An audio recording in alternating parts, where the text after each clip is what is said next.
ठीक है, अपन ये क्या करते हैं कि ये जो डेटा दिख रहा है ना, ओके, और उसके बाद व्हाट इफ एनालाइज में जाएंगे, ओके, और ये डेटा टेबल है ना, इसका यूज़ करेंगे। ओके, इसके माध्यम से आप क्या करते हो, इसके माध्यम से एक टेबल बनाते हो ना।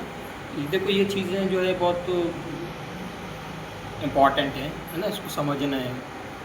अब आप ये देखो, सबसे पहले क्या कि एक रो पे आपने लिख दिया 1, क्या लिख दिया 1, ठीक है, और इस पे भी लिख दिया आपने 1, ठीक है।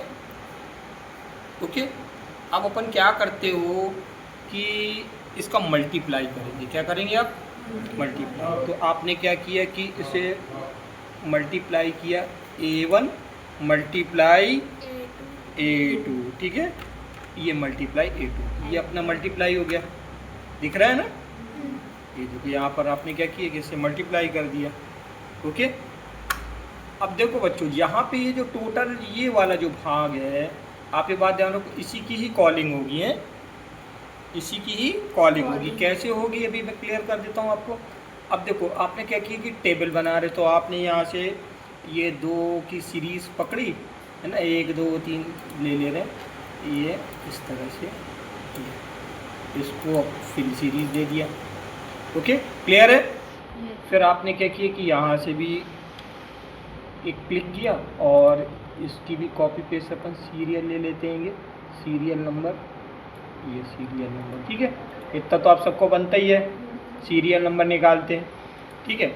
अब ध्यान देना है, आप क्या करते हो कि मैंने यहाँ पे इसको बोला हुआ है कि रो एंड कॉलम्स को, ठीक है, तो यहाँ पर आप क्या करते हैं कि इस तरह से इसको सेलेक्ट किया, ये जहाँ से मल्टीप्लाई किया है उस सेल से लास्ट सेल तक, क्योंकि आपको टेबल बना रहे हैं, रो कॉलम को कॉल कर रहे हैं। किस कॉल कर रहे हैं? Row column. हाँ देखो, अब ये क्या किया कि जैसे मैंने पहले आपको बताया था कि डेटा के अंदर जाना है, ये चले गए, फिर व्हाट इफ एनालाइज में जाना है, ओके, फिर डेटा टेबल्स में जाना है, ये डेटा टेबल में गए। ओके, अब आप देखो, ये जो डेटा टेबल आपको दिख रही है, ये वाली टेबल जो दिख रही है, इसको जो है रो और कॉलम्स को आप सेलेक्ट करते हो, ठीक है।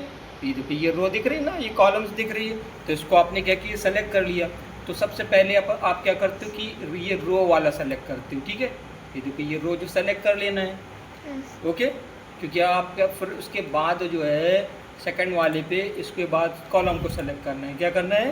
कॉलम। हाँ, ये कॉलम को सेलेक्ट किया और आपने कर दिया इसे ओके, ये टेबल बनकर आ गई, दिख रही है।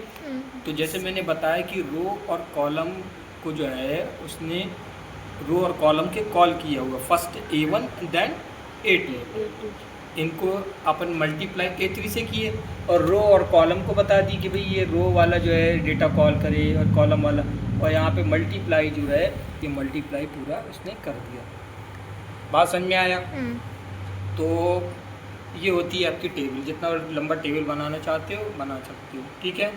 ओवर।